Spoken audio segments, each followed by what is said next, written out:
Hey guys and gals, it's Jim here, and I just received a couple big boxes from FedEx about an hour ago, and it's kind of getting late in the day to do a out-of-box review. It's starting to get a little dark, and I don't want to turn on too many bright lights because then it just washes everything out. So in the next few days or so, I will be doing out-of-box reviews on these kits. I did go through the parts, take them out of the bags. There's no loose parts or anything. This is basically give you a little idea of the size of this. Besides building sci-fi models, Star Trek, Star Wars, Battlestar, stuff like that, cars once in a while, I do always have been since I've been a kid. I've always been interested in ships. I'm not into military as far as like tanks and fighter planes, stuff like that, but I've always had a fascination with ships. Being I grew up in Chicago, from a young age, we used to do field trips to the Museum of Science and Industry. As I got older, I used to go around myself with dates and stuff like that. And the Museum of Science and Industry always had the captured German U-boat on display. You can go on tours on it. But inside the building, on the lower level, they had a big room that was just loaded with museum quality model ships.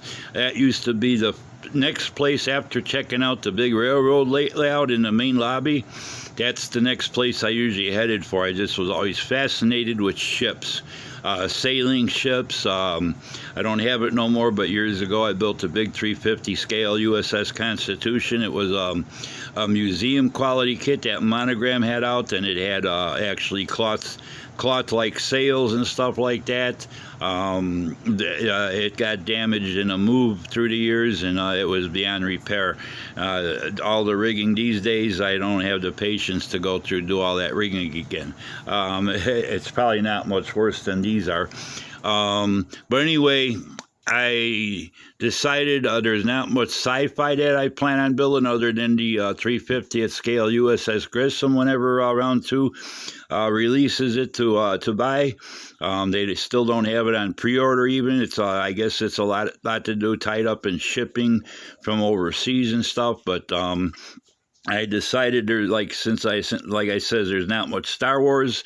Pretty much built everything in Star Wars, other than if the gentleman that made those 3D printed TIE bombers, he's got plans down the line. Hopefully, if all goes well for him, he's got plans on doing a studio scale size one.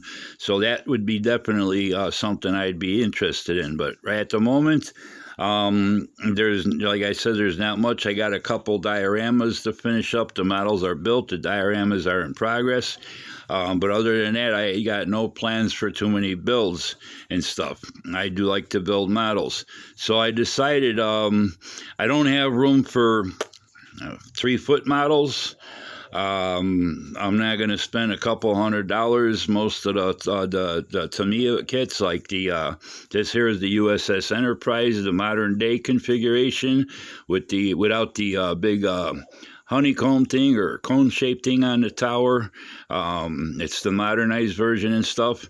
This is a kit by Academy.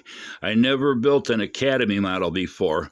I always looked at Academy as kind of like a lower end model company, maybe years gone by, but I guess these days they're a lot different. They're the same quality as Tamiya, Trumpeter, stuff like that. I used to think of them as cheaper quality kits, or even like the old Uss Missouri and stuff, you know. But I decided to order a couple ship kits. When I saw a video review on this, it wasn't in English, it couldn't translate it, but it looked like it was a pretty cool kit. I did see a video. There's a gentleman that builds model airplanes, forget his channel, but he built one of these up for a relative that actually served on this ship, and it's fantastically detailed. It's actually a downsized version of the Tamiya 1/350th scale. This is 1/600 scale, It's 22 inches long. It's much larger it's at least 2 to 3 inches longer than the 700 scale Tamiya Nimitz I built. This has got several hundred, probably 400 or 500 little tiny parts in it, all the detail parts. I did order photo etch railings for it and all that, but like I said, in the next few days, I'm going to do a out of box review, show you guys all the parts, sprues, the actual size, and all that. But this is going to be a long-term build and all that. So, but yeah, I'm happy I ordered it when I saw the detail. Like you see in the video, sometimes it's hard to know exactly what you're getting. I wasn't disappointed. This thing is going to be it's really super detailed. And like I said, I just ordered photo etch railings for the different areas here and there, because to me, if you don't add at least railings to a ship model, you know, if you're an experienced modeler, it kind of makes it look more realistic than just like a model that's more or less like a toy. You know, it's like missing stuff, you know, detail and stuff like that. But anyway, it's going to be for 2022. It's probably going to take quite some time to build and all that. I don't know if I'm going to do video updates on it or not. And also, you know, we'll see it. We'll see when the time comes. I got another one in that. Like I said, I've always been interested in ship models, and I've always wanted something decent, you know, a good size aircraft carrier. I don't have the room for the 3-foot Tamiya one. Revell does have one. It's formerly the Revell monogram, and it's an older, you know, molds and stuff like that. But Revell does have one. It's a newer, you know, repop. It's under $100. It's also 1/400, but I heard that the detail is just missing from it and stuff like that. And that one I think is about 33 inches. But this is a perfect size. It's not too small, and it's big enough to really, you know, deck it out and make it look really, really, really well done and stuff. So that's that one. I'm gonna get rid of that.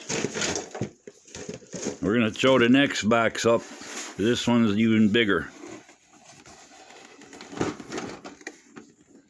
Excuse the shakiness with the camera while I maneuver things here.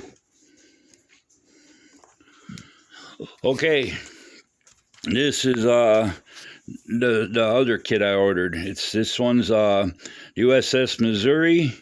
This is pre-1991. This is the World War II version. I did build a 1/700 scale Tamiya one, and it's probably about half the size of this. This is 1/400 scale. It's not quite 1/350.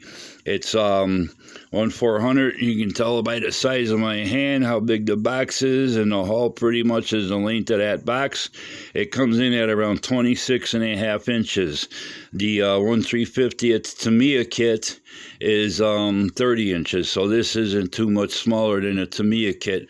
This has got all the same detail. This is actually a Tamiya kit downsized. It's got hundreds and hundreds of little tiny parts, all that. I mean, you know, you'll see when I do an out of box review on it and stuff. I made a list. I don't know if I'm going to paint it up in the measure 22, which is a dark blue, and then kind of like a intermediate blue decking. The wood decking is an intermediate blue and not a wood color, or if I'm going to paint it up in the gray color with the wood color tan decking and stuff like that. I'm still undecided about that, but either way, there's going to be a lot of taping, masking, painting, different things. The nice thing about this kit, on the hull, they do have mold lines. Now you can barely feel them. They're smaller than a strand of hair, but they have mold markings on both of the kits actually where to mask it off to paint your boot line and stuff. But this looks like it's gonna be quite a long tedious build and stuff. I mean, I don't mind doing something that takes time, but yeah, I've always thought I'd like to build a model of the Missouri. Years ago, when model kits were cheaper, back in the late 80s, I did build, I think it was in New Jersey. It was a Revell kit, 1/350th and stuff. I think I ended up selling it when I made my move out of my first apartment or something like that. So, but anyway, yeah, you can tell by the size of that box with my hand up against it. It's a pretty big kit. And like I said, all this is a downsized Tamiya kit. I mean, the part sprues, if you look at a video of unboxing, there's a couple of them. One of them's halfway decent. The other one's kind of everything's still in the bags. But if you look at the sprues with the parts layouts and stuff and all the different parts, and then you look at a open out-of-box review of the 350th Tamiya, everything's exactly the same, just downsized. So yeah, I'm really looking forward to this and all that. And while we're on the subject, I'm gonna click on, I want to look something up here, and I'll get to it another time. But anyway, yeah, this is going to be 2022 builds. Like I said, I don't have much lined up and stuff. I don't keep a big stash of model kits, you know. I basically buy what I want to build and stuff like that. If I see something interesting, I may pick it up throughout the year and add it to my stash. But normally I don't have more than maybe 2, 3, 4 kits at the most in my stash and stuff like that. But yeah, so like I says, in the next couple days, day or two, sometime over the weekend, maybe Sunday or something, it's starting to get pretty dark in the house, so it'll be hard to see a lot of the detail.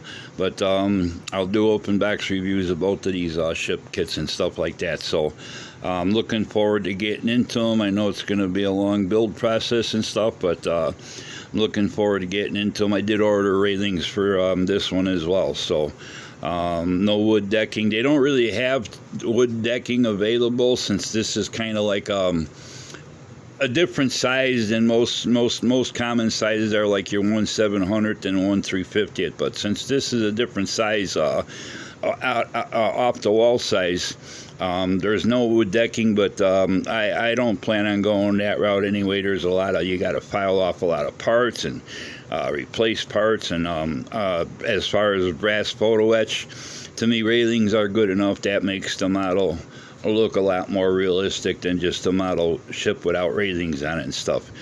Basically that's the same I did on my 1/350th Arizona that I built a few years ago. So anyway, that's what I'm going to have going on in the new year and all that. So hope everybody's doing okay. Like I said, I don't know if I'll do build series on either one of these. I may show updates now and then and stuff, but a lot of times when you get into a long build process, interrupting to do videos every couple of days on step by step, it kind of interferes with your build and all that. So, but anyway, I'd like to thank everybody for subscribing. Thanks to all my new subscribers. Thanks for hitting the like button. Thanks for all the great comments you guys been leaving me and all that. Everybody have a happy and healthy new year. Stay safe out there, you and your families. And we'll talk to you soon with the out-of-box reviews on both of these model kits. Take care. We'll talk to you soon. Bye.